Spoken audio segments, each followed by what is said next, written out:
Hello students, this is Ashish Srivastava, your maths teacher, and in today's video lecture we are going to learn that how we can represent the sets and the operation on sets with the help of diagrams which are named as Venn diagrams. The topic has taken from the chapter number 1, class 11th mathematics. So let's start.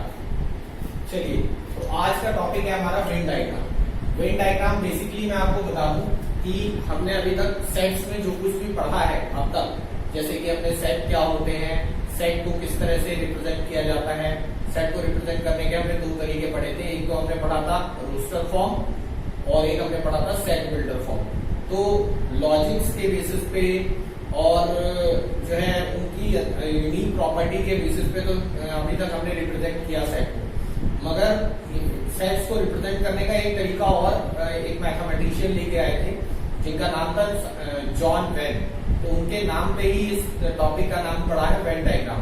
Venn diagram में basically हम क्या करते हैं, हम sets को diagrams की मदद से रिप्रेजेंट करते हैं और इसके कुछ अपने सर्टेन लिमिटेशंस है, कुछ रूल्स है। जब हम इससे डायग्रामेटिक रिप्रेजेंटेशन बनाते हैं सेट्स के ऑपरेशंस का, तो उसमें हमें कुछ चीजों का ध्यान रखना है। तो वो कौन कौन सी चीजें मैं आपको बता देता हूँ। तो the point number 1, Venn diagram बनाते वक्त आपको हमेशा एक चीज याद रखनी है कि the universal set is represented by a rectangle। ठीक है, हमें याद रखना है कि जब भी हम वेन डायग्राम बना रहे हैं तो एक यूनिवर्सल सेट हमेशा कंसीडर किया जाता है। जिन भी सेट्स की हम बात कर रहे हैं उनको उनके कंसीडरेशन में एक सेट एज्यूम किया जाता है जिसके वो सारे सेट्स सब सेट्स हैं जिनके बारे में हम बात कर रहे हैं। लाइक हमने 3 सेट बना लिए ए, बी और सी, और हम इनके बीच में ऑपरेशंस की बात कर रहे हैं, इनके थ्रू हम सारी जो चीजें समझने की कोशिश कर रहे हैं। तो हमें एक यूनिवर्सल सेट सोच के रखना होगा जिनके तीनों ए, बी, सी सब सेट्स होंगे और उसे हम रेक्टेंगल से हमेशा रिप्रेजेंट करने वाले हैं। तो हमेशा याद रखिएगा वेन डायग्राम बनाते वक्त एक रेक्टेंगल आपको यूज करना ही करना है। आप दो सेट्स के बीच में आपको ऑपरेशन बताने जा रहे हैं या सिंगल सेट को लेकर के कोई ऑपरेशन बताने जा रहे हैं तो वो किसी न किसी यूनिवर्सल सेट का एक सबसेट ही होगा। तो उस यूनिवर्सल सेट को हमेशा रेक्टेंगल से रिप्रेजेंट करना है। और जितने भी सेट्स आप सोच रहे हैं under consideration of that universal set, जिस भी यूनिवर्सल सेट के सबसेट्स आप डिफाइन कर रहे हैं, उनके बीच में ऑपरेट कर रहे हैं कुछ भी, उन सेट्स को हमेशा आपको सर्कल के फॉर्म में रिप्रेजेंट करना है, सर्कल या फिर ओवल। तो नंबर 2 पॉइंट हो गया, all sets taken under consideration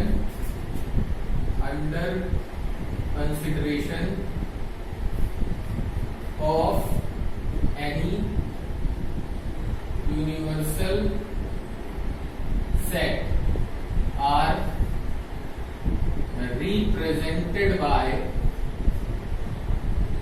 circles or ovals। ovals वैसे नॉर्मली हम सर्कल ही बनाते हैं मगर ओवल भी बना देते हैं तो कोई गलत नहीं है। क्लियर हो गया? तो that's the 2 important points before starting the Venn diagram. Venn diagram बनाने का सबसे 2 बेसिक रूल यही है कि यूनिवर्सल सेट को आपको एक रेक्टेंगल से रिप्रेजेंट करना है और उसके जितने भी अंदर आप सेट्स ले रहे हैं जो कि उस यूनिवर्सल सेट का हमेशा सबसेट होंगे, तो उनको आपको क्या काम करना है, सर्कल से रिप्रेजेंट करना है। ठीक है, चलिए अब मैं आपको स्टार्ट करता हूं कि हम सेट्स के ऑपरेशंस को किस तरीके से वेन डायग्राम से रिप्रेजेंट कर सकते हैं। चलिए स्टार्ट करते हैं हम। सबसे पहले कि अगर मान लीजिए सपोज करिए कि कोई सेट हमने डिफाइन किया हुआ है यूनिवर्सल सेट और वो है 1 2 3 4 5 6 7 8। ये कोई यूनिवर्सल सेट हमने डिफाइन किया हुआ और इसके अंडर कंसिडरेशन में हम कोई सेट ले रहे हैं ए जो कि है 2 3 एंड 5 सपोज। और मुझे अब इस सिचुएशन को डायग्रामेटिकली रिप्रेजेंट करना है। ये एक यूनिवर्सल सेट है जिसके अंदर इतने सारे एलिमेंट है और सेट ए उसमें से एक बनाया गया एक सेट है। तो इस चीज को मैं वेन डायग्राम के थ्रू कैसे रिप्रेजेंट करूंगा? तो बहुत सिंपल सा है, क्योंकि यहाँ पे हमें डायरेक्टली एलिमेंट्स दिए हुए हैं। तो इस तरह का रिप्रेजेंटेशन करने के लिए सबसे पहले हम एक रेक्टेंगल बनाएंगे और इस रेक्टेंगल को हम यू से रिप्रेजेंट करने वाले। This is going to be the universal set. ये यूनिवर्सल सेट होगा। और ये सेट ए जो इसके अंडर कंफिगरेशन में बनाया गया है, इसको हम एक सर्कल से रिप्रेजेंट करेंगे, ठीक है। और इस सर्कल के को हम लिख लेंगे ए, ये सेट ए को रिप्रेजेंट करेगा। अब आपको क्या ध्यान रखना है, क्योंकि आपको पता है कि ये ए सेट इसके अंदर से निकला है, तो जो जो एलिमेंट्स सेट ए के अंदर है वो इस सर्कल के अंदर लिखे जाएंगे। तो जैसे कि यहाँ पे 2, 3, 5 तीन एलिमेंट्स है, तो मैं यहाँ पे तीन एलिमेंट्स के लिए 3 डॉट बना देता हूँ, और एक एक डॉट ये 2 को, ये 3 को और ये 5 को रिप्रेजेंट कर रहा है। तो ये तो हो गया हमारा जो है सेट ए के एलिमेंट्स, जो कि यूनिवर्सल सेट से ही निकले। और बाकी जो बचे हुए एलिमेंट है 2, 3 और 5 को छोड़ के, यानी 1, 4, 6, 7, 8, ये हमारे इस सर्कल को छोड़ करके बाहर के जितने भी स्पेस है, बाहर मगर रेक्टेंगल के अंदर उस स्पेस में आप कहीं भी लिख सकते हैं, कोई हार्ड एंड फास्ट नहीं रूल है। तो मैं रैंडमली कहीं भी लिख सकता हूँ। सपोज के लिए 1 यहाँ पे लिख दिया मैंने, 3 नहीं, 3 हमारा आ चुका है, 1, 5 भी आ चुका है, 1, 4, 6, 7 एंड 8। अब आप देख सकते हैं हमारे सारे एलिमेंट्स कवर हो चुके हैं, 1, 2, 3, 4, 5, 6, 7, 8। तो कुल मिलाकर के हमने जो है यूनिवर्सल सेट के सारे एलिमेंट्स रिप्रेजेंट किए हैं, जिसमें से वो एलिमेंट्स जो हमारे सेट ए के अंदर थे उनको हमने एक सर्कल बना के और उसके अंदर रखा हुआ। तो इस डायग्राम से क्लियरली देखने वाले को भी समझ में आ रहा है कि सेट ए है एक ऐसा कलेक्शन है जिसके अंदर 2, 3, 5 एलिमेंट्स है, और ये पूरा कलेक्शन टोटली जो है इंगेज है इसके अंदर यूनिवर्सल सेट के अंदर। और यूनिवर्सल सेट के अंदर कौन कौन से एलिमेंट है, 1, 4, 6, 8, 7, और ये तो तीनों है ही है, ये तो पूरा सेट बन करके इसके अंदर, मगर ये वाले एलिमेंट्स इस सेट का पार्ट नहीं है, इसलिए इसे इससे बाहर रखा गया है। तो ये है जो मैंने आपके सामने रिप्रेजेंट किया है कि एक यूनिवर्सल सेट है, उसको हमने रेक्टेंगल से रिप्रेजेंट किया हुआ है, उसके अंदर तो ये सभी एलिमेंट्स आने ही आने हैं, मगर स्पेसिफिकली उसके अंदर 2, 3, 5 जो है वो एक सर्कल ए के अंदर आएंगे। अब मान लीजिए सपोज करिए कि इसी सिचुएशन में मैं एक और सेट लेकर के आ जाता हूँ, सेट बी, ठीक है, और वो सेट बी के अंदर एलिमेंट है 1, 4 और 6।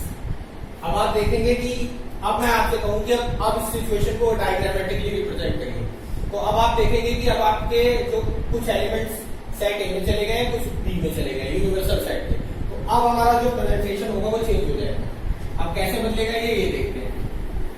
मान लीजिए कि सपोज करिए एक रेक्टेंगल बना लेंगे again for the universal set, और इसके अंदर हम 2 सर्कल बनाएंगे। लेकिन ये सर्कल बनाएंगे कैसे हम, ठीक है, 2 सर्कल को बहुत तरीके से बना सकते हैं। 2 सर्कल हम ऐसे भी बना सकते हैं अलग अलग, 2 सर्कल हम इंटरसेक्टिंग भी बना सकते हैं, 2 सर्कल में सर्कल के अंदर सर्कल बना सकता हूँ। तो ये सारी चीजें थोड़ी कंफ्यूज करती हैं स्टार्टिंग में कि क्या कैसे बनाया जाए 2 सर्कल। तो वो सिचुएशन हमें यहाँ देख करके क्लियर होती है। आप देख रहे हैं सेट ए और सेट बी के बीच में कुछ भी चीज कॉमन नहीं है हमारे पास, और जब आप ये देख लो कि ए और बी के बीच में कुछ भी कॉमन नहीं है, तो आप ये समझ जाओ हमारे 2 सर्कल बिल्कुल अनटच्ड बनेंगे, ठीक है, वो एक दूसरे को बिल्कुल इंटरसेक्ट नहीं करेंगे या एक दूसरे को ओवरलैप नहीं करेंगे, बिल्कुल सेपरेट बनेंगे। अगर आप ये देख लो कि ए के सारे एलिमेंट बी के अंदर है, ए के सारे एलिमेंट बी के, यानी ए बी का सबसेट है, तो फिर सारे का पूरा सेट ए बी के अंदर है। इसका मतलब वो जो ए वाला सर्कल होगा वो बी सर्कल के अंदर बनेगा। 2 सर्कल हम बनाएंगे कॉन्सेंट्रिक ऐसे, एक सर्कल ये हो गया बी के लिए और अंदर एक सर्कल वो ए के लिए, क्योंकि ए पूरा का पूरा बी के अंदर है। और अगर हमें बनाना है कि भाई ए और बी में कुछ एलिमेंट्स कॉमन है, तो कुछ एलिमेंट्स वाले केस में हम क्या काम करेंगे, ऐसे इंटरसेक्टिंग सर्कल बनाएंगे, और वो जो कुछ एलिमेंट कॉमन है उन्हें यहाँ लिखेंगे। तो इस तरीके से हम यहाँ पे देख करके डिसाइड करते हैं कि हमारा रिप्रेजेंटेशन कैसे होने वाला है। मैं एक एक आपको बना के दिखाऊंगा।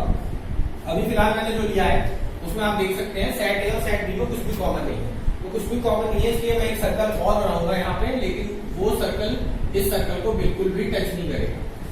ये हो गया, ये 2 सेट हो गए। तो अब इसके अंदर मैं एलिमेंट्स लिखूंगा, तो 2, 3, 5 तो सेट ए के अंदर लिखे जाएंगे, 2, 3, 5 जैसा कि हमने पहले लिखा था, और सेट बी के अंदर लिखे जाएंगे 1, 4, 6, 1, 4, 6, ठीक है। और इसके बाद अब हमें सेट यूनिवर्सल सेट के एलिमेंट्स देखते हैं। यूनिवर्सल सेट में हमने देखा 2, 3, 5 और 1, 4, 6 ये तो लिखे गए हैं। अब रह कौन गया है, रह गया 7, 8, 1, 2, 3, 4, 5, 6 तक सारे एलिमेंट हो गए, 7, 8 रह गया है। वो ना ए में आया ना बी में आया, तो ना वो ए वाले सर्कल में लिखे जाएंगे ना बी वाले, वो बाहर स्पेस में लिखे जाएंगे इस रेक्टेंगल के अंदर। तो मैं यहाँ पे लिख लेता हूँ 7 और यहाँ पे लिख लेता हूँ 8, कहीं भी लिख सकते हैं आप खाली स्पेस में, मगर सेट ए सर्कल और बी सर्कल के अंदर नहीं लिखेंगे। तो ये जो मैंने अभी इस समय बना दिया है, ये इस समय प्रेजेंट सिचुएशन को रिप्रेजेंट कर रहा है डायग्रामेटिकली। ये सिचुएशन इस समय सेट यूनिवर्सल सेट के अंदर दो सेट डिफाइन किए गए हैं। एक सेट के अंदर 2 3 5 एलिमेंट है, एक सेट के अंदर 1 4 6, इनमें आपस में कुछ भी कॉमन नहीं आ रहा है। चलिए अब एक और आइडिया देखते हैं यहाँ पे। अब मान लीजिए सपोज करिए कि मैंने एक सेट ले लिया है 2 3 5 और एक सेट ले लिया है मैंने एक सेट बी ले रहा हूं मैं, और उस सेट के अंदर जो एलिमेंट हम ले रहे हैं उसमें हमने ले लिया है 2 या 1 3 5 6, ये ले लिया 1 3 5 6। तो 1 3 5 6 में अब आप देखोगे कि इसके अंदर सेट बी के अंदर सेट ए के अंदर कुछ एलिमेंट्स कॉमन आ गए हैं। कौन से? 3 और 5। तो अब हम जो सर्कल बनाएंगे इस यूनिवर्सल सेट के अंदर, अब जो सर्कल मैं बनाऊंगा वो दोनों सर्कल मुझे समझ में आ गया देख करके कि कैसे बनाने हैं इंटरसेक्टिंग, क्योंकि इनके बीच में कुछ कॉमन आया है। पूरा पूरा तो सेट ए सेट बी के अंदर नहीं आया, लेकिन कुछ एलिमेंट्स कॉमन आ गए। तो यहाँ पे मैं 2 इंटरसेक्टिंग सर्कल बनाऊंगा इस तरीके से, 2 इंटरसेक्टिंग सर्कल, और ये सेट ए होगा, ये सेट बी होगा। अब इसके अंदर एलिमेंट रिप्रेजेंट करने का टाइम आ गया, तो 2 3 5 लिखूंगा और यहाँ पे 1 3 5 6। लेकिन लिखने से सबसे पहले जो मैं काम करूंगा, ये नहीं जैसे मैं पहले तो रैंडमली लिख दे रहा था 2 3 5 और बाहर लिख दिए 1 3 5 6, ऐसे अलग अलग, तो एक ही तरह के एलिमेंट बार बार रिपीट नहीं कर सकते। आप देख रहे हैं 3 5 यहाँ भी है, 3 5 यहाँ पे। तो सबसे पहला काम आपको करना है, जो कॉमन एलिमेंट है उसे इस कॉमन रीजन में लिखना है, जो सेट ए और सेट बी के बीच में कॉमन आया है। 3 और 5 दो एलिमेंट तो यहाँ पे आए हैं कॉमन, ठीक है, तो वो तो हमने लिख लिया यहाँ पे बीच में। अब रह गया आपका 2, अब सेट ए के अंदर 3 और 5 तो आप लिख चुके, अब क्या बचा है 2, तो उसको यहाँ पे लिख दीजिए सर्कल में, ठीक है। और सेट बी में 1 3 5 में 3 5 हो चुका, 1 और 6 रह गए हैं, तो 1 और 6 लिख दिए। क्लियर हो रहा है? तो इस तरीके से आपने यहाँ पे लिख दिया। अब आप देख रहे हैं सेट ए और सेट बी के सभी एलिमेंट्स ऑलमोस्ट लिखे गए हैं उनके रेस्पेक्टिव सर्कल्स में। जैसे ये जो ए वाला सर्कल है इसके अंदर 2 3 5 लिखा जा चुका है, भले ही 3 5 सेट बी के वाले सर्कल में भी आ रहा है, वो रीजन है क्योंकि कॉमन है, इसीलिए तो हमने इंटरसेक्टिंग सर्कल बनाए थे। और सेट बी के एलिमेंट 1 3 5 6 1 3 5 6 भी लिखे जा चुके हैं। अब बचे क्या है? बचे क्या है हमारे पास 1 2 3 5 6 हो गया, एक तो 4 नहीं आया, 7 और 8, तो इनको हम बाहर लिख देंगे, तो ये हो जाएगा 4 7 और 8 कहीं भी स्पेस में इस रेक्टेंगल के पास ए और बी के अंदर।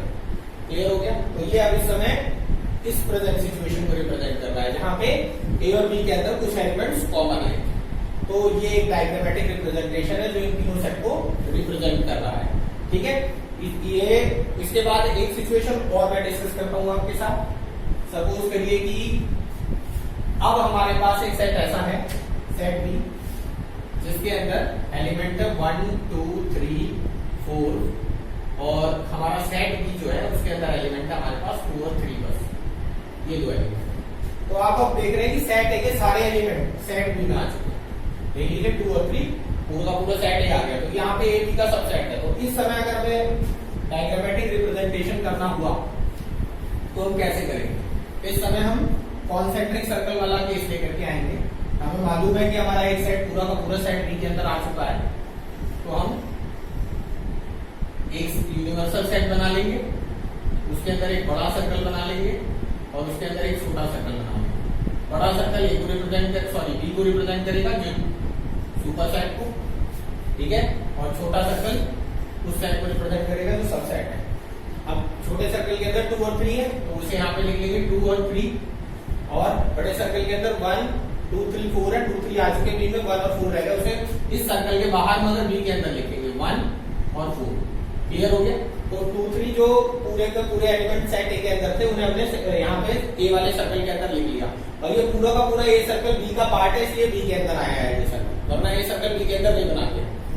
और अब बचे हुए एलिमेंट क्या रहेंगे? 1 2 3 4 हो गया है, अब रह गए 5 6 7 8, तो उसे इस बी सर्कल के बाहर लिखेंगे क्योंकि वो एलिमेंट हमारे बी सेट का पार्ट नहीं है या बी सेट में मौजूद नहीं है। तो इस समय जो मैंने डायग्राम बनाया वो इस सिचुएशन को रिप्रेजेंट कर रहा है। तो काफी हद तक आपको मैंने एग्जांपल देके समझाने की कोशिश करी है कि किस सिचुएशन में किस तरह से हम वेन डायग्राम कंस्ट्रक्ट करते हैं। तो यहाँ ये ध्यान रखना होता है कि भाई हमें जब हम दो सेट्स के ऊपर या दो से ज्यादा सेट्स के ऊपर भी ऑपरेशन अप्लाई कर रहे हैं, उनके बीच में जो भी ऑपरेशन है, तो तो उसको ध्यान में रखते हुए हम इस तरह से वेन डायग्राम बनाते हैं कि उनके बीच में कुछ कॉमन एलिमेंट्स है तो इंटरसेक्टिंग सर्कल बनाओ, अगर कुछ भी कॉमन नहीं है तो सेपरेट बनाओ, अगर पूरा का पूरा सेट है किसी दूसरे के अंदर है तो उस बड़े सर्कल के अंदर छोटा वाला सर्कल बना दो।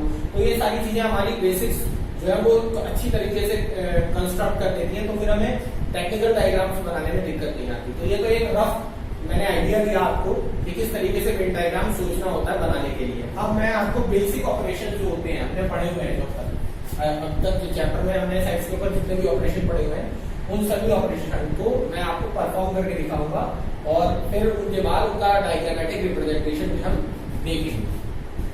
चलिए, तो अब हम बेसिकली आते हैं कि सपोज करिए, अब जनरल बात करेंगे। यहाँ तो मैंने एक पर्टिकुलर एग्जांपल ले लिया था यूनिवर्सल सेट, जहां आपको नोट थे एलिमेंट्स उसके, ठीक है, पता था इस सेट के अंदर ये एलिमेंट है, एलिमेंट है, तो एलिमेंट लिख के रिप्रेजेंट किया। कई बार हमें एलिमेंट नहीं भी पता हो तो भी हम डायग्राम बना सकते हैं। जैसे सबसे पहले मैं स्टार्ट करता हूं आपसे कि आपको दिखाना है यूनिवर्सल सेट U। ये तो यूनिवर्सल सेट हो गया, मैं लिख देता हूं सारी चीजें। यूनिवर्सल सेट, एक यूनिवर्सल सेट U है और इसके sets defined under universal set U are set A, set B। ये दो सेट हैं जो इसके अंदर अंडर कंसिडरेशन में लिए गए। अब आपको मैं कहता हूं इज फर्स्ट, मैं आपसे कह रहा हूं कि आप मुझे A डैश, आपने पढ़ा था कॉम्प्लीमेंट्री ऑफ सेट, ठीक है। ये चलिए कॉम्प्लीमेंट्री मैं बाद में डिस्कस करता हूँ, शुरू से शुरू करते हैं। सबसे पहले हमने क्या सीखा था? सबसे पहले हमने जो ऑपरेशन इनके बीच में सीखा था, सेट्स के बीच में, है ना, वो सबसे पहला ऑपरेशन हमने सीखा था यूनियन और फिर इंटरसेक्शन। तो पहले उनकी बात कर लेते हैं। तो बात करता हूं मैं यूनियन की। मान लीजिए मैं आपसे कहता हूं कि ए यूनियन बी बना के दिखाएंगे।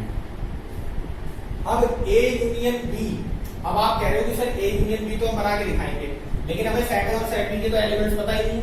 तो अभी आपने कहा था कि ये क्लियर कर लो कि भाई सेट ए और सेट बी के अंदर जो है वो एलिमेंट्स कॉमन है नहीं है, उस हिसाब से सर्कल बनाओ। तो मैं आपको बता दूं, जब जनरल केस स्टडी किया जाता है तो उस समय हम एक चीज कंसीडर कर लेते हैं, हम ये मान के चलते हैं कि उनके बीच में कुछ ना कुछ कॉमन आ रहा है। तो फिर कई बार ये डिस्प्यूट, ये क्वेश्चन, ऑब्जेक्शन उठता है कि फिर सर मान लीजिए तो हमने अपनी तरफ से मान लिया कि उनके बीच में कुछ कॉमन आ रहा है, तो और आपने इंटरसेक्टिंग सर्कल बना दिए, लेकिन अगर उनके बीच में कुछ कॉमन नहीं आ रहा होगा तो उस सिचुएशन में हमारा वेन डायग्राम गलत हो जाएगा। तो ऐसा बिल्कुल नहीं होगा।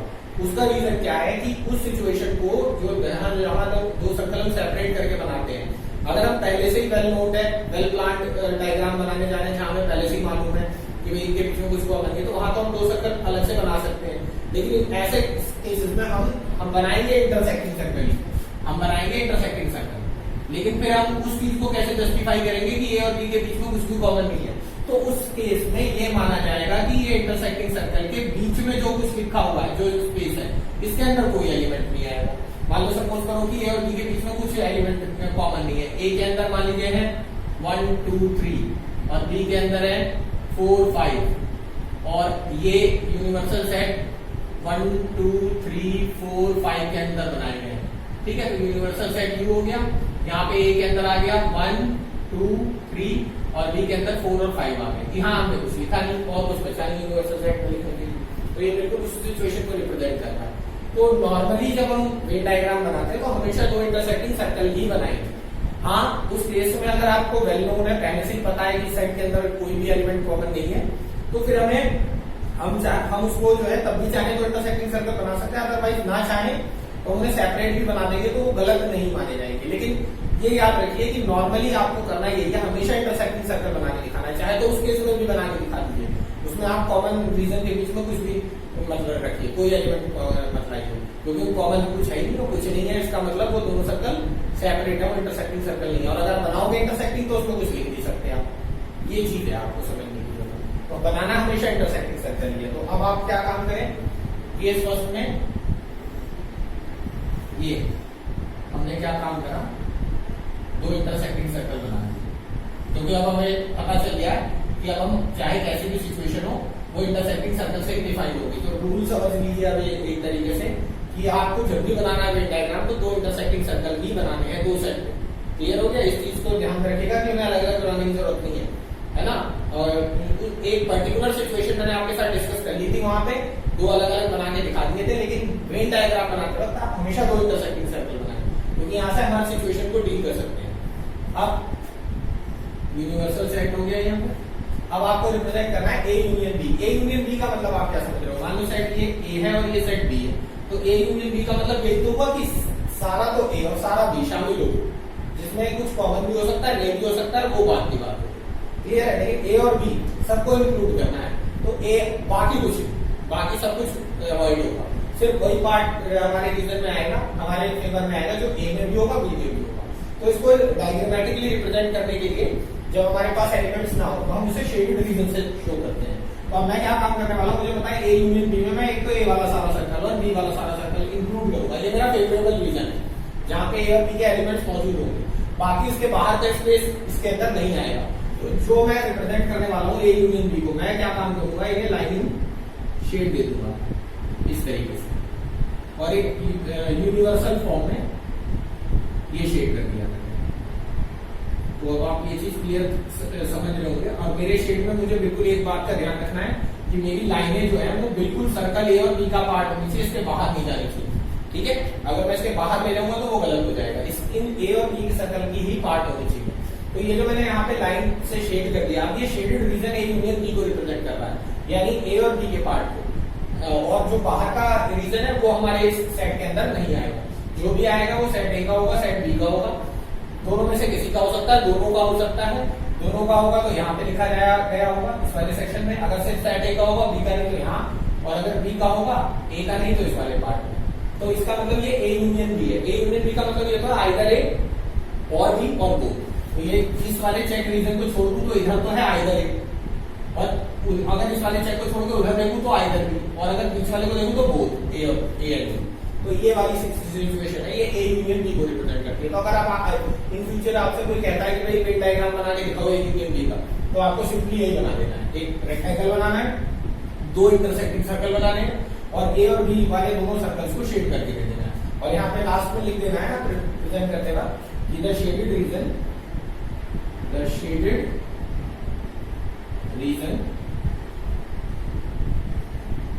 represents A union B। Shaded region जो है वो A यूनियन B को रिप्रेजेंट करता है। ठीक है? तो ये चीज आपको क्लियर हो गई होगी कि A यूनियन B का वेन डायग्राम कैसे बनाया जाता है। तो अगर आप चाहते हैं तो आप इसकी फोटो क्लिक कर लीजिए, और जो है पॉज करके, तो आपको ये ध्यान रहेगा कि A यूनियन B का डायग्राम कैसे बनाया जाता है। जब आप अपने फेयर नोटबुक में करें तो ये सारे case step by step Venn diagram heading डाल करके और बना के रखिए, ताकि इन फ्यूचर आपको कभी भी नीड हो या समझने की बात हो या कोई दिक्कत हो तो आप वहां से देख के समझ लें। चलिए अब हम बात करेंगे केस सेकंड। केस सेकंड में अब यूनियन के बाद जो अगला ऑपरेशन हमने पढ़ा था वो पढ़ा था इंटरसेक्शन। तो अब यहाँ पे हम अगला डायग्राम वेन डायग्राम जो बनाने जा रहे हैं वो ए इंटरसेक्शन बी का बनाने जा रहे हैं। अब ए इंटरसेक्शन बी का वेन डायग्राम कैसे बनेगा? ए इंटरसेक्शन बी के वेन डायग्राम के लिए आपको पता है कि अब आपको फिर से वही काम करना है। क्या? एक तो आपको बनाना है रेक्टेंगल, और एक बनाना है आपको दो इंटरसेक्टिंग सर्कल्स इस तरीके से। क्लियर हो गया?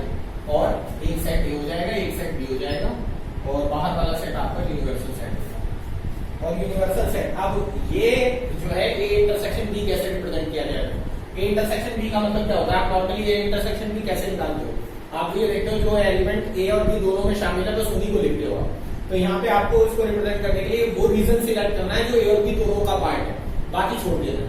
तो आपको पता है, बहुत क्लियर ऑब्जर्वेशन है, जो ए और बी में रीजन है वो बीच वाला हिस्सा है, ये जिसे मैं लाइन से शेड कर रहा हूँ।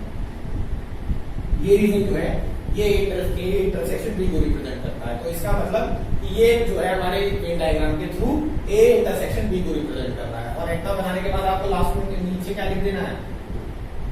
The shaded region represents A intersection B। ये जो शेडेड रीजन है ये A इंटरसेक्शन B को रिप्रेजेंट कर रहा है। तो ये हो गया हमारा केस सेकंड, जहां पे हमने इंटरसेक्शन को रिप्रेजेंट किया। ठीक है, इस इसके बाद अगला ऑपरेशन हमने क्या सीखा था, इसके बाद ए इंटरसेक्शन बी के बाद हमने सीखा था डिफरेंस ऑफ सेट्स और उसमें हमने सीखा था ए माइनस बी या बी माइनस ए दोनों। तो मैं दोनों के रे डायग्राम्स वेन डायग्राम्स आपको बना के दिखाऊंगा। तो आप इसकी भी पिक्चर क्लिक कर लीजिए पॉज करके, ताकि आपको ये भी ध्यान रहे या फिर नोटबुक में आपको कॉपी करने में आसानी रहे। चलिए अब हम बात करते हैं केस सेकंड हो चुका, केस थर्ड में हम बनाने जा रहे हैं केस थर्ड। इसमें हम बनाने जा रहे हैं डिफरेंस a माइनस बी। पहले मैं आपको बना के दिखा रहा हूं a माइनस बी। चलिए तो a माइनस बी के लिए भी हमें क्या काम करना है, a माइनस बी के लिए अगेन फिर हम क्या काम करेंगे, हमें मालूम है कि हमें सबसे पहले क्या बना लेना है, एक रेक्टेंगल बना लेना है और उस रेक्टेंगल को बनाने के बाद उसके अंदर दो इंटरसेक्टिंग सर्कल तो बनाने ही बनाने हैं, इसमें तो कोई डाउट ही नहीं। ठीक है, तो ये हो गया यूनिवर्सल और ये हो गया आपका एक इंटरसेक्टिंग सर्कल और ये हो गया एक सर्कल और ये हो गया दूसरा सर्कल। दो सर्कल है जो इंटरसेक्ट कर रहे हैं। अब हमें a माइनस बी आपने अगर सोचा हो, पहले वीडियो लेक्चर्स को फॉलो किया हो, तो a माइनस बी का मतलब क्या था, a माइनस बी में हमारे पास जो x आएगा सेपरेट x बिलोंग करेगा a को but x does not belongs to b। इसका मतलब तो यही होता है ना, a में तो मौजूद है वो, b का पार्ट नहीं है, यानी a का वो हिस्सा जो b में नहीं मौजूद है वही a माइनस बी। तो अब इस चीज को हम डायग्राम में कहां देखें, तो आप जान रहे हैं कि ये तो हमारा हो गया सेट ए और ये हो गया सेट बी। अब मुझे उस हिस्से को शेड करना है जो ए में है मगर बी का हिस्सा नहीं है। तो ऐसा रीजन कौन सा है, ऐसा रीजन आप देख सकते हैं बहुत क्लियर, ये हिस्सा, ये वाला जो मैं रेड लाइन से मार्क कर रहा हूं, ये हिस्सा आपको समझ में आ रहा होगा देख करके कि ये सिर्फ ए के अंदर है। ये सर्कल का ये वाला जो हिस्सा है, ये वाला पार्ट, ये वाला रीजन, ये जो है ये सिर्फ ए का हिस्सा है, बी में नहीं है। बी में जो पार्ट है वो हमने छोड़ दिया। ठीक है, तो ये जो इस समय हमने रिप्रेजेंट किया हुआ है, ये रिप्रेजेंटेशन है a माइनस बी का। तो यहाँ पे हम क्या लिखेंगे, यहाँ पे हम लिखेंगे the shaded region represents a minus B. ये है a माइनस। क्लियर हो गया। अब अगर मुझे कोई कहे कि भाई b माइनस ए भी रिप्रेजेंट करके दिखाओ, b माइनस ए, तो b माइनस ए के लिए हम क्या काम करेंगे, चलिए मैं आपको b माइनस ए के लिए भी दिखा देता हूं। b माइनस ए के लिए हम b माइनस ए फिर से एक रेक्टेंगल बनाएंगे और दो इंटरसेक्टिंग सर्कल बनाएंगे, एक ए और एक बी, और ये होगा हमारा यूनिवर्सल सर्कल। और अब हमें क्या काम करना है, अब हमको b माइनस ए, यानी अब की बात सिचुएशन होगी x does not belongs to a but x belongs to b। b को बिलोंग करेगा, मतलब b में है वो हिस्सा मगर a में नहीं है। ऐसी सिचुएशन अब आपको रिप्रेजेंट करनी है। तो ऐसी सिचुएशन को रिप्रेजेंट करने के लिए अब हम क्या काम करेंगे, जो शेड करेंगे वो b के उस हिस्से में करेंगे जो a में मौजूद नहीं है। यानी कि देखिए अब मैं करने वाला हूं शेड इस हिस्से। अब आपको दिखाई दे रहा होगा ये हिस्सा जो मैं शेड कर रहा हूं या जहां पे मैं लाइंस मार्क कर रहा हूं वो ए में है, बी में है मगर ए में नहीं मौजूद है। तो अब आपको काफी हद तक क्लियर हुआ होगा कि ये, और इसको लिखूंगा कैसे, मैं इसको लिखूंगा मैं the shaded region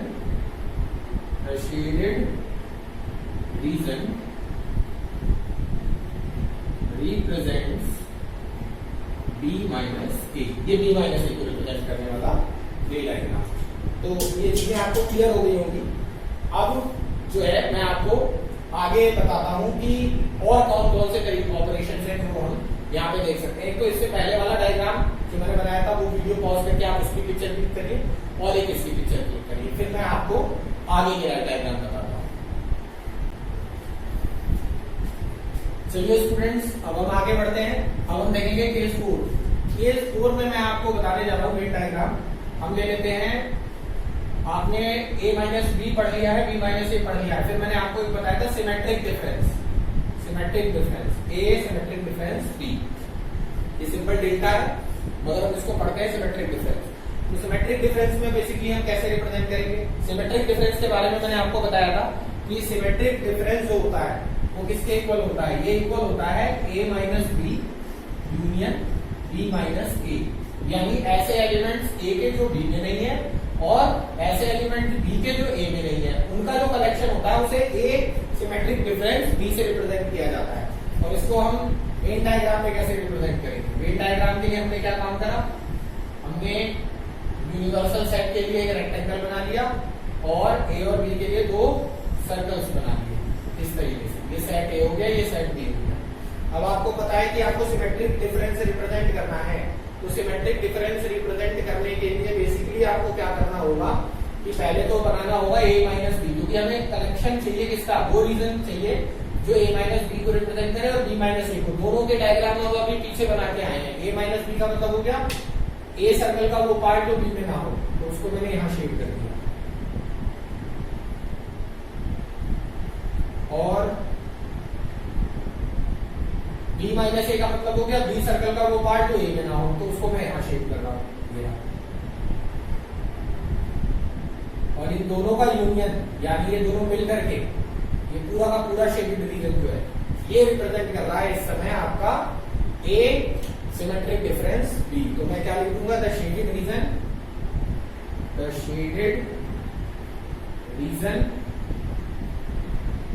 represents a symmetric difference b। तो ये है a सिमेट्रिक डिफरेंस b के लिए वेन डायग्राम। तो ये भी चीज आपको समझ में आई होगी। अब सिमेट्रिक डिफरेंस के बाद अब मैं आपको बताता हूं कि कैसे हम कॉम्प्लीमेंट्री सेट का वेन डायग्राम बना सकते हैं। वो होगा हमारा केस 5। आप इसे काम करिए, पिक्चर क्लिक कर लीजिए, पहले इसकी पिक्चर क्लिक कर लीजिए। चलिए अब हम आते हैं केस 5 पे, और केस 5 में मैं आपको बताने जा रहा हूं केस 5 हम बताएंगे a डैश। a डैश का मतलब सेट a का कॉम्प्लीमेंट्री। सेट a का a डैश बना सकते हैं आप, b डैश बना सकते हैं, कोई भी एक सेट का कॉम्प्लीमेंट्री कैसे रिप्रेजेंट किया जा रहा है। तो उसके लिए बेसिक है कि सबसे पहले तो यूनिवर्सल सेट के लिए एक रेक्टेंगल बना लिया जाए और उसके अंदर एक सर्कल बनाया जाए a की सर्कल बनाएंगे, क्योंकि सिर्फ a के बारे में बात हो रही है तो b का बनाने की कोई जरूरत नहीं है। अब a डैश का मतलब क्या होता है आपको समझाया होगा ना। a डैश का मतलब हो गया यूनिवर्सल सेट माइनस a, यानी यूनिवर्सल सेट के अंदर से सेट ए के एलिमेंट छोड़ के बाकी सारे लिखने होते हैं। और इसी तरह से है यूनिवर्सल सेट के रीजन में से सेट ए का रीजन छोड़ के बाकी सारा हमारा फेवरेबल रीजन होगा। तो यहाँ पे हम क्या काम करेंगे, सेट ए वाले सर्कल को छोड़ करके बाकी पूरे रीजन को हम शेड कर देंगे यूनिवर्सल सेट। तो ये होगा इस तरीके का रीजन। ये हम सेट ए को अवॉइड करते हुए चलेंगे। सेट ए में नहीं जाना हमें, मगर बाकी सारा जो रीजन है हमारा फेवरेबल रीजन है। सेट ए में नहीं जाना है और बिल्कुल इसके अंदर रहते हुए जो भी रीजन हम शेड करें, ये वाला रीजन। तो यहाँ पे आप देख रहे हैं पूरे इस रेक्टेंगल में से बस ये सर्कल छूटा है u माइनस a। ये कॉम्प्लीमेंट्री ऑफ सेट a को रिप्रेजेंट कर रहा है। The shaded reason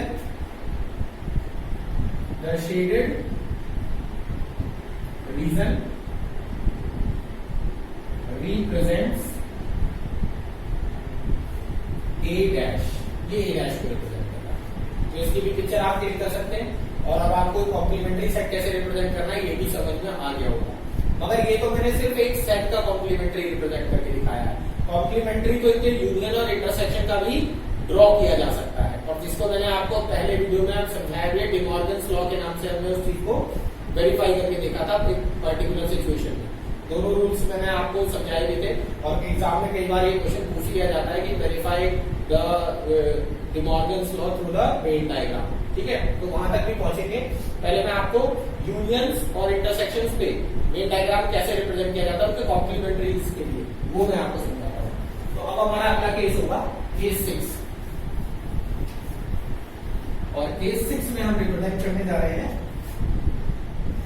A union B का होल डैश। अभी तो हमने A डैश बनाया था, अब हम A यूनियन B का होल डैश बनाने वाले हैं। तो इसको बेसिकली हम कैसे सोच सकते हैं, कैसे बना सकते हैं वो देखिए। आपने सपोज करिए, अब आपको पता है कि आपको A यूनियन B का होल डैश का मतलब क्या होगा। इसको मैं कैसे सोचूं, इसको मैं इस तरह से सोचूंगा कि यूनिवर्सल सेट में से A यूनियन B को छोड़ना है मुझे, और A यूनियन B को छोड़ने के लिए पहले A यूनियन B बनाऊं तो तभी तो उसको छूटता हुआ दिखाऊंगा। तो सबसे पहले मैं क्या काम करूंगा, यूनिवर्सल सेट के लिए तो एक रेक्टेंगल बना लूंगा और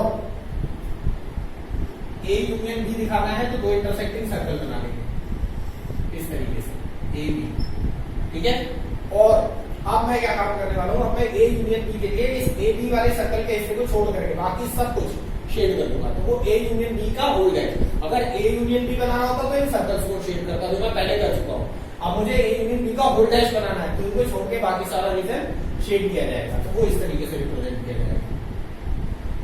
ये होगा उसका डायग्रामेटिक रिप्रेजेंटेशन।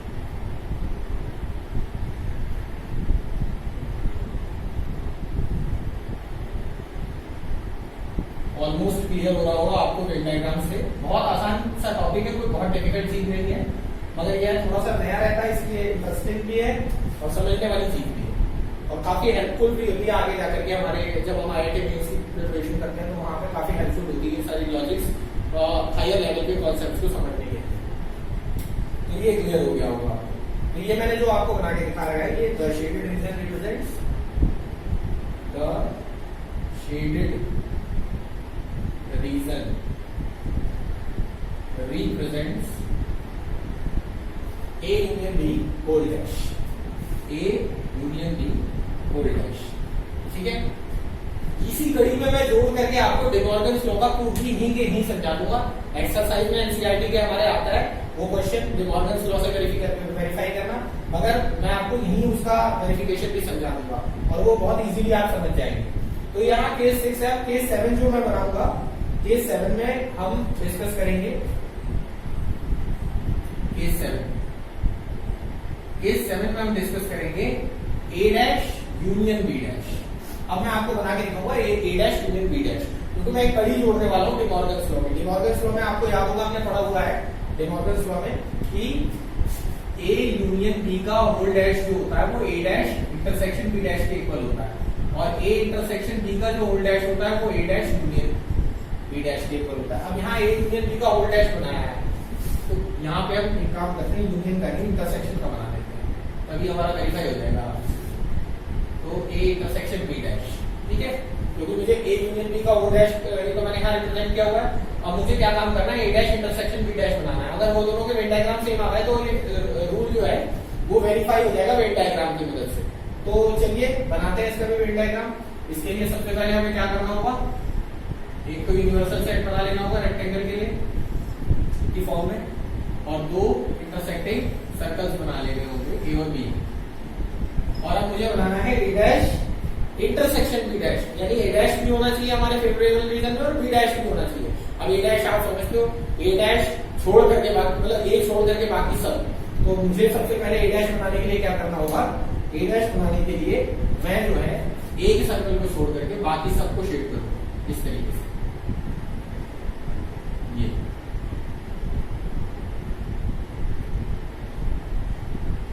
इस तरीके से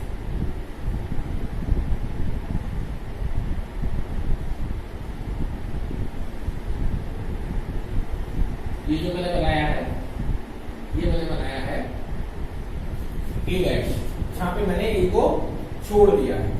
अब मुझे बनाना है B डैश। B डैश बनाने के लिए मैं क्या काम करूंगा, B सर्कल को छोड़ दूंगा। तो B सर्कल को छोड़ करके बाकी सारे रीजन को शेड करना होगा, तो मैं उसे थोड़ा अलग लाइनिंग से रिप्रेजेंट करूंगा ताकि मुझे क्लियर रहे। तो B को छोड़ना है मुझे, यहाँ B छूट गया। B को छोड़ करके बाकी सारे रीजन को मुझे शेड करना है।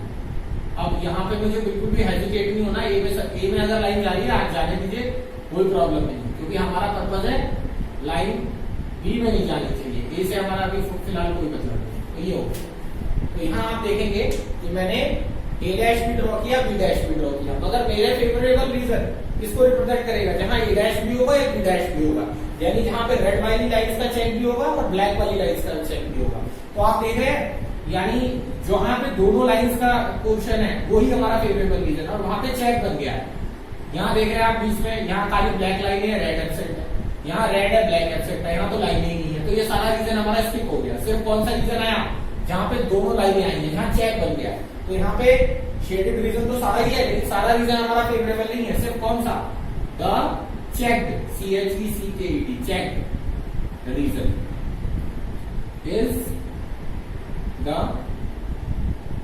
is representing representing A dash intersection B dash. ठीक है, तो यहाँ पे चेक वाला जो रीजन है वो रिप्रेजेंट कर रहा है A dash intersection B dash को। अब जरा कंपेयर करके देखिएगा किस हिस्से में चेक नहीं है। ये वाला हिस्सा स्किप हुआ था यहाँ भी, और यही वाला हिस्सा स्किप हुआ है यहाँ भी। बाकी बाहर का सारा रीजन हमारा यहाँ भी फेवरेबल था और यहाँ भी। तो आप देख सकते हैं कंपेयर करके फेवरेबल रीजन दोनों में कॉमन है। ठीक है, भले ही चेक दोनों के एक जैसे नहीं है, सॉरी शेड दोनों के एक जैसे नहीं है, मगर जो रीजन निकल के आया है फेवरेबल रीजन वो यहाँ भी वही है और वहां भी वही है।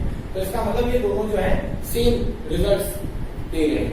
तो इसलिए इनका जो वैल्यू होती है यूनियन बी का डैश की, वो इसके इक्वल होती है A dash intersection B dash की। तो that's all about day Morgan's law, जो पहला रूल हमने वेरीफाई किया ये वाला ए यूनियन बी के होल डैश वाला। अब इंटरसेक्शन वाला भी मैं आपको बना के दिखाऊंगा।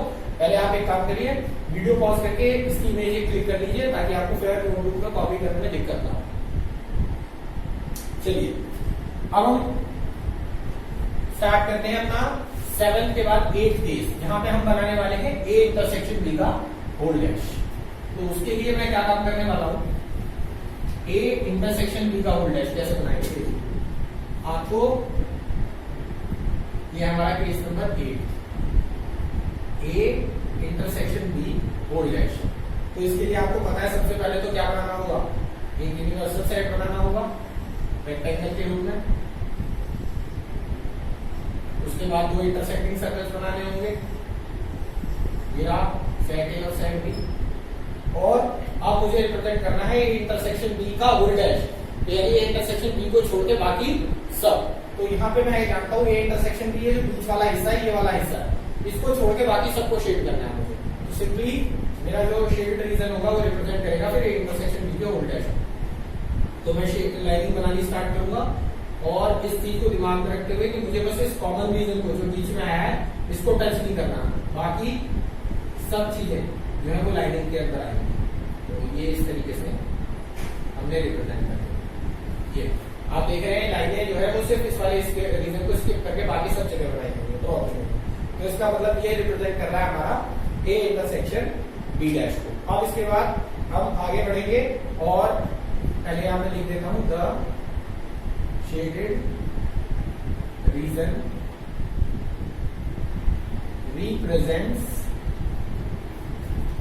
ए इंटरसेक्शन बी का होल डैश। ये इंटरसेक्शन बी के होल डैश को रिप्रेजेंट करता है शेडेड रीजन। ये चीज भी क्लियर हो गई। अब आगे आते हैं केस नंबर 9 पे, जहां पे मैं ए डैश यूनियन बी डैश, इसका मेन डायग्राम आपको बना के दिखाऊंगा, ए डैश यूनियन बी डैश। तो चलिए उसका भी डायग्राम देख लेते हैं। ये होगा हमारा केस नंबर 9। चलिए बनाते हैं। ए डैश बनाना है, A dash intersection union B dash, इसको बनाना है। तो इसको बनाने के लिए सबसे पहले हम क्या काम करेंगे, सबसे पहले हम एक यूनिवर्सल सेट बना लेंगे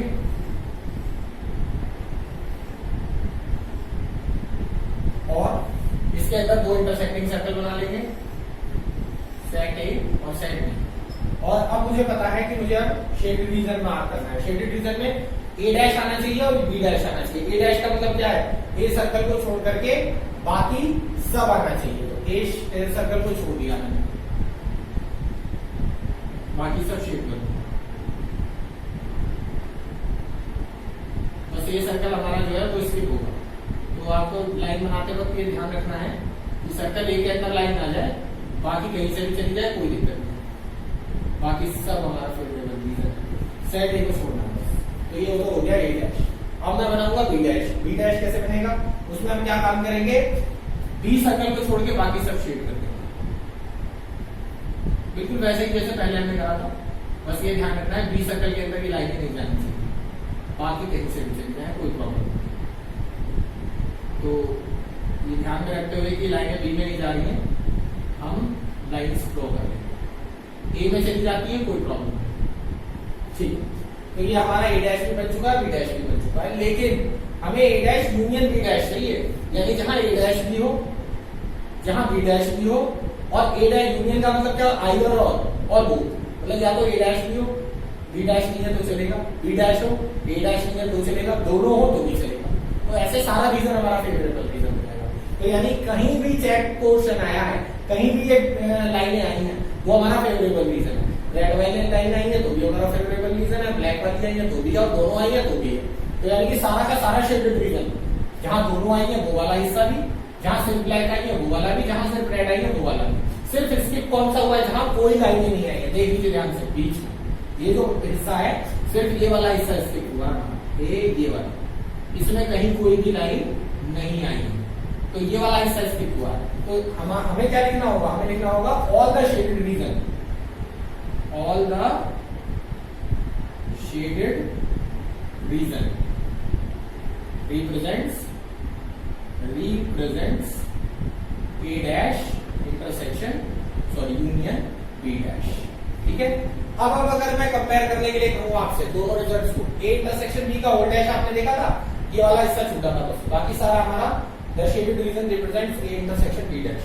यहाँ पे भी आप चाहें तो ऑल द शेडेड रीजन लिख सकते हैं, all the shaded region represents A intersection B dash।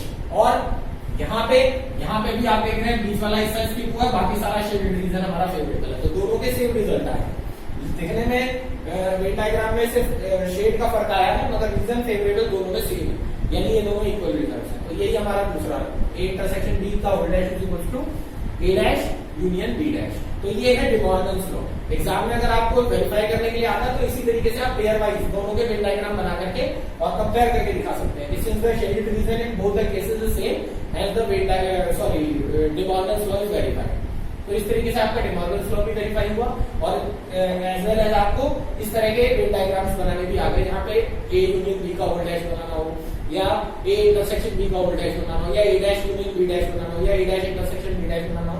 हर तरह के वेन डायग्राम को मैंने आपको यहाँ रिप्रेजेंट करके दिखाया है। मैंने आपको दो साइड की मदद से वेन डायग्राम बना के दिखाया है, आप चाहे तो तीन साइड की के भी वेन डायग्राम्स बना सकते हैं, उसमें भी कोई डिफिकल्टी नहीं आनी चाहिए आपको। क्लियर है या नहीं? तो एक आपकी प्रैक्टिस हो जाए अच्छी, आपको लॉजिक क्लियर हो जाए, उसके लिए मैं दो एक तीन सेट वाले भी डायग्राम आपको बना के दिखाऊंगा। पहले आप वीडियो पॉज करिए और इसको नोट करिए, फिर मैं आगे बढ़ता हूँ।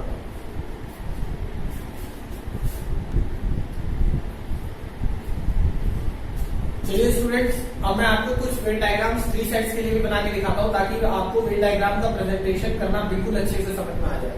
तो स्टार्ट करते हैं। मान लीजिए late A, B and C are three sets taken under consideration of an universal set A, ठीक है, sorry U, universal set U के अंदर में ABC तीन सेट डिफाइन किए गए हैं। और तब मैं आपसे कहता हूं केस फर्स्ट आपको रिप्रेजेंट करना है A union B union C को वेन डायग्राम से। तो अब आप देखेंगे अब हमारे सामने तीन सर्कल आ गए हैं, सॉरी तीन सेट आ गए हैं। तीन सेट का मतलब तीन सर्कल। तो अब हमारे वेन डायग्राम में एक सर्कल बढ़ जाएगा। अभी तक तो हम दो बना रहे थे, लेकिन अब हम तीन इंटरसेक्टिंग सर्कल बनाएंगे। इस तरीके से हमेशा इसी तरीके से बनाना है, A B और C, तीन इंटरसेक्टिंग सर्कल बनाएंगे।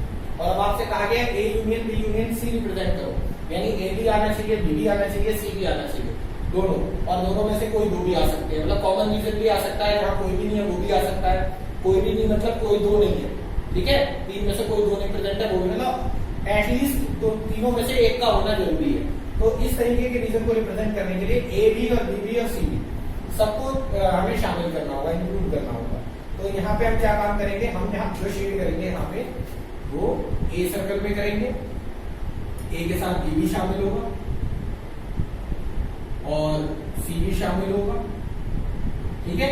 जो तीनों सर्कल है वो सब के सब शामिल होंगे इसमें, ठीक है, मगर बाहर नहीं जाएगा इसका शेड। तो ये जो पिक्चर है इस समय ये रिप्रेजेंट कर रही है आपका A union B union C, the shaded reason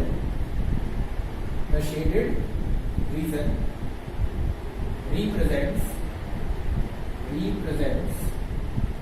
A union B union C, ठीक है। ये हो गया आपका केस फर्स्ट। तो आप वीडियो पॉज करके इसकी पिक्चर भी क्लिक कर लीजिए। चलिए अब हम बात करते हैं केस सेकंड। केस सेकंड में हम बनाएंगे, अभी तो मैंने तीनों का यूनियन बना के दिखाया आपको, अब मैं एक बार तीनों का इंटरसेक्शन बना के आपको दिखा देता हूँ।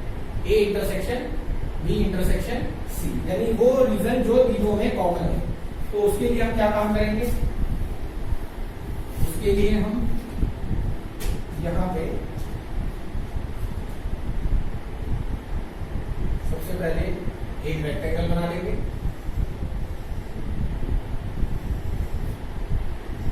यूनिवर्सल सेट को रिप्रेजेंट करता हूं, और इसके अंदर हम 3 इंटरसेक्टिंग सर्कल्स बना लेंगे इस तरीके से। और अच्छे से बना देता हूं।